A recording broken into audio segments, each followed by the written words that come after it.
Once upon a time, there was a little girl who always wore a little Red Riding Hood. As it suited her so well, she eventually came to be known as Little Red Riding Hood. One day, her grandmother fell ill. Little Red Riding Hood's mother baked a cake and called her daughter. "Go check on your grandmother and bring her this cake and this little pot of butter." The little girl took her basket and set off towards the forest. There, of course, she met the wolf. He wanted to eat her right away, but since some woodcutters were working nearby, he decided to pretend to be friendly.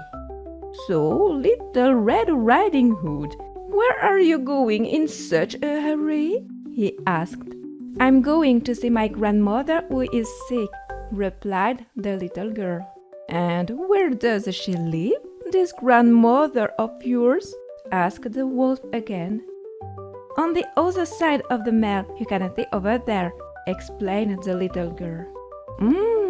I see two paths that lead to her place. Let's play a game," said the wolf. "I'll take this path and you take that one. We'll see who gets to grandmother's house first."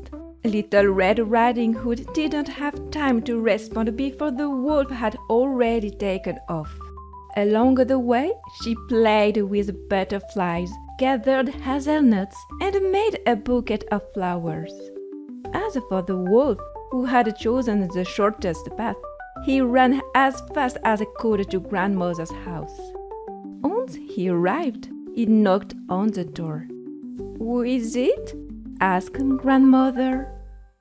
"It's me, your Little Red Riding Hood," said the wolf, changing his voice. "I brought you a cake and a little pot of butter." "Oh, pull the bobbin and the latch will go up," replied grandmother. The wolf pulled the bobbin and the door opened.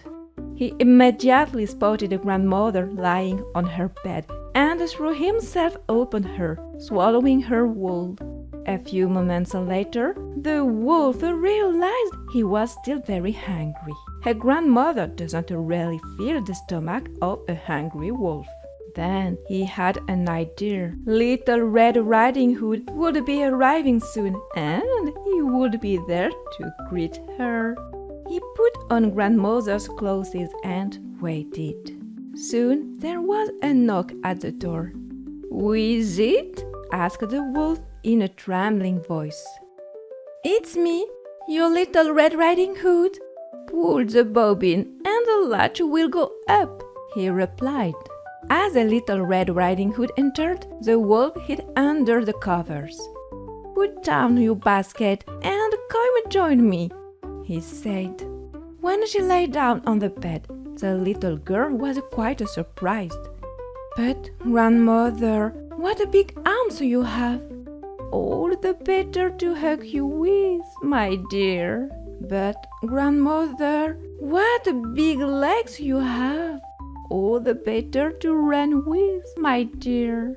"But, grandmother, what big ears you have!" "All the better to hear you with, my dear."